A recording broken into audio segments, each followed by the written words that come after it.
Hello and welcome to the Relief Valve Podcast. I'm your host, Daniel Anthony.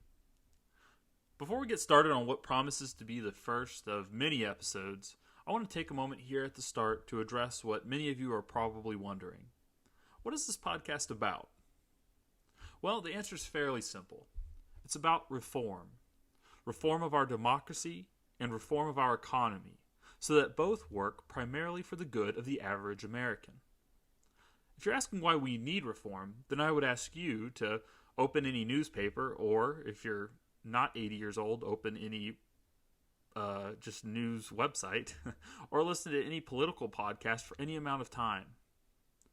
The name of the game right now is polarization.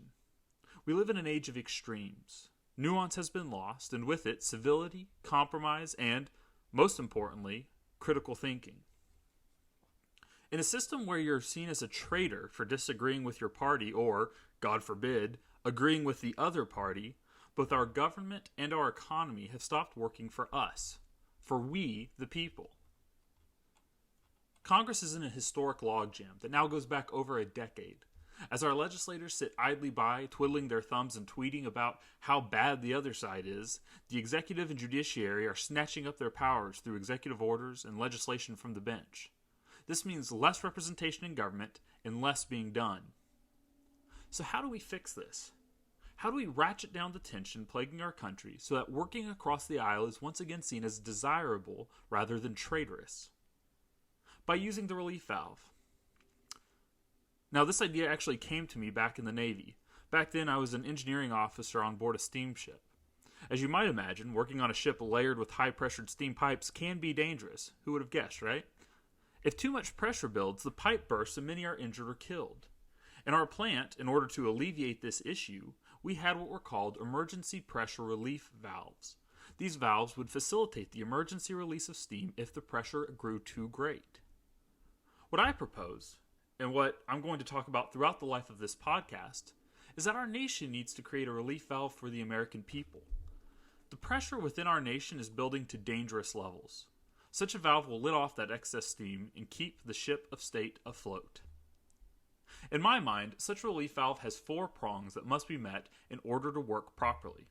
First, congressional reform. Second, economic reform. Third, a shift in focus. And fourth, a viable third-party option. Over the coming months, I plan on delving more deeply into each of these issues.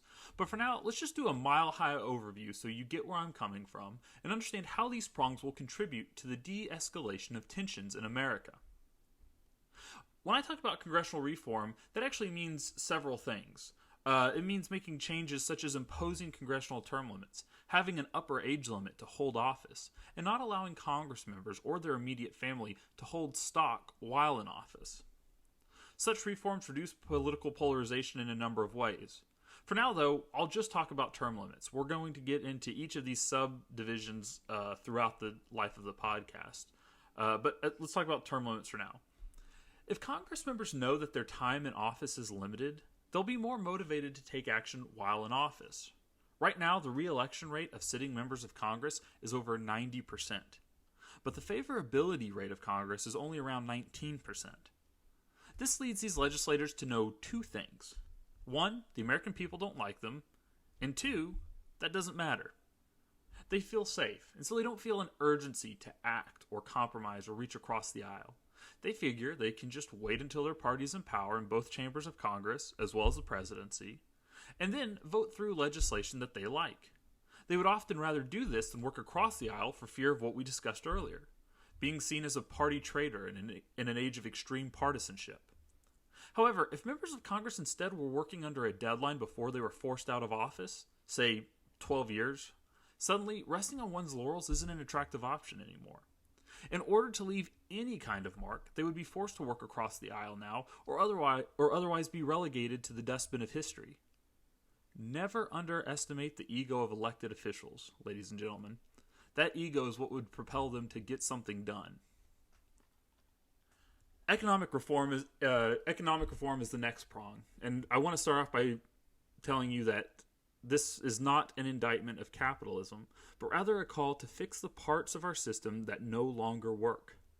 This includes bringing down housing prices, getting homeless veterans off the street, and strengthening our weakened supply chain to help bring down prices and inflation. There's an old saying that society is only 3 meals away from anarchy. While I'm not quite sure how accurate that statement is, the sentiment rings true. If we want to reduce polarization, people need to feel secure economically. If they instead feel like they're fighting for scraps from a table increasingly out of reach, they'll be less likely to cooperate and work with one another. As you may recall, the third prong is shifting focus. Now, shifting focus is probably the most vaguely worded of all my prongs, so don't worry, I'm going to illuminate you here. Shifting focus means shifting focus away from the national level of politics and centering it instead on the local. One driver for the partisan nature of our politics today is the fact that people do not feel like they have a voice unless the president is from their party. This means that, at any given time, 50% of the country basically feels left out and voiceless in what is supposed to be a representative democracy. We need citizens to realize that who they elect at the county, city, and state level affects them far more than who's sitting in the White House. Facilitating this understanding and getting more people involved in their community's politics will reduce polarization by helping people understand that they still have a voice, win or lose, in national elections. When people know they're at least somewhat in control of their destiny, they're much more open to hearing other ideas and collaborating. And the vice versa of this also works. Even if your preferred presidential candidate wins the White House, now you're still going to want to work with people on the lower rungs of government because you know that your community politics affects you far more than national politics does. And so you're going to want to work across the aisle, and you'll feel good because, of course, your presidential candidate won, but you also need to work at these lower levels to create a viable, hospitable community. Lastly, we need strong, viable third, fourth, fifth, even sixth party options. Such options will reduce polarization in 2 ways. First, more parties means greater opportunity to reflect the ideological diversity that sets the U.S. apart from other nations. Ours is one of the most diverse, numerous nations on earth, ladies and gentlemen. There's no way that only 2 parties can encapsulate all that makes us special.